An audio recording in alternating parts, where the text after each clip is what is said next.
Сәлем достар, 20 тамшы сарымсақ шырыны қан қысымын қалпына келтіретіндігі жайында білесіз бе?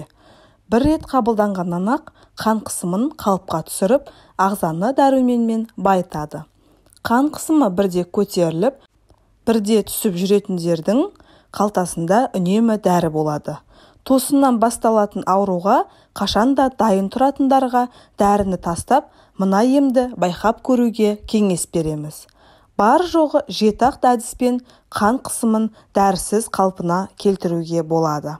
Қан қысымы көтерілгенде бас айналады, жүрек айниды, басыңыз ауырып, жүрек айналасы сыздайды, көзіңіздің алды қарауытады, қолыңыз мұздайды, жүзіңіз қуарып, терлей бастайсыз. Егер сізде осы белгілер біліне бастаса, біз ұсынған кеңесті жүзеге асырып көріңіз. Итмұрын қайнатпасы. Кез келген дәріхана сөресінде табылатын итмұрын мен долана жидегі жүрек қан тамыр жолдарының жұмысын жақсартуға қабілетті. Қан айналымды жақсартады. Жүрек бұлшықеттерінің жұмысын жеңілдетеді әрі қан тамырларды тазалайды. Ол үшін 200 грамм қайнаған суға бір ас қасық итмұрын немесе долана жидегін араластырып, бетін жауып қойыңыз. Шамамен 20-25 минуттан соң дайын болған тұнбаны сүзіп алып, ішке қабылдайсыз. Емді тәулігіне 2-3 рет жүргізу керек. Лимон мен қызылша. Кардиолог дәрігерлер жүрегінде ақауы бар науқастарға тамақтану рационына қызылшаны қосуға кеңес береді. Бұл көкөніс көптеген ауруларға ем. Әсіресе қан қысымы өзгеріп тұратындардың дертіне дауа болады. Керемет қасиеті мол бұл көкөністің бір данасын алып, қабығынан тазартасыз. Сосын жарты лимонмен бірге блендермен езу керек. Езбеге 2 ас қасық бал қосып, мұқият араластырыңыз. Дайын болған емдік қоспаны күніне 3 рет тамақтан соң қабылдайсыз.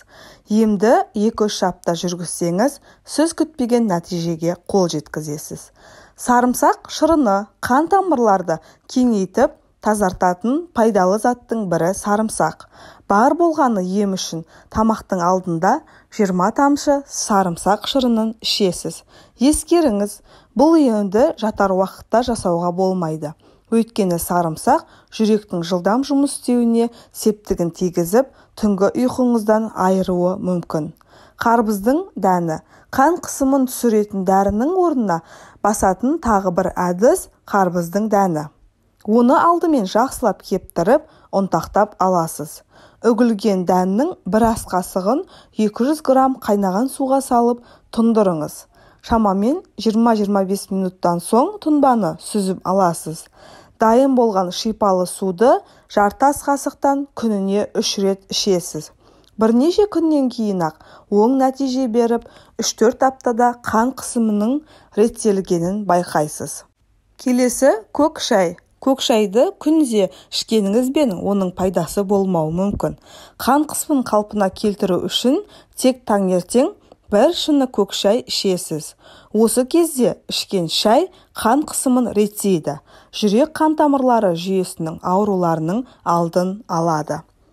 Шүйгін шөп тұнбасы жүйке және жүрек қан тамырлар жолдарының жұмысын жақсартып, қалпына келтіруге шүйгін шөптің және сасық шөптің тигізетін пайдасы орасан. Бұл екі шөпті де кез келген дәріханадан табуға болады. Десек те, ем үшін екеуінің бірін алсаңыз жеткілікті. Бір ас қасы ұнтақталған шөпті стақанға саласыз, оған 200 грамм қайнаған су құйып, бетін жауып қоясыз. Шамамен 20 минуттан соң тұнбаны сүзіп алып, жарты стаканнан күніне 2-3 рет ішесіз. Бұл тұнба жүйкеге салмақ түскеннен, көтерілгеннен қан қысымын төмендетуге қабілетті. Келесі апельсин мен лимон. Бұл ем қарт кісілерге арналған. Бір рет қабылдағаннан-ақ қан қысымын қалыпқа түсіріп, ағзаны дәруменмен байытады.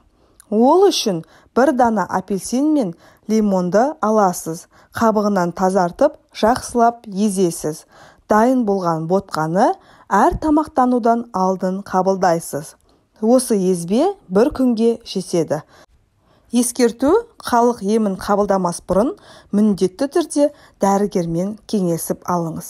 Сіздермен болған керек кеңес арнасы. Арнаға тіркеліп, лайк басып, комментарий жазуды ұмытпаңыздар. Видеоны достарыңызбен бөлісе отырыңыздар. Рахмет!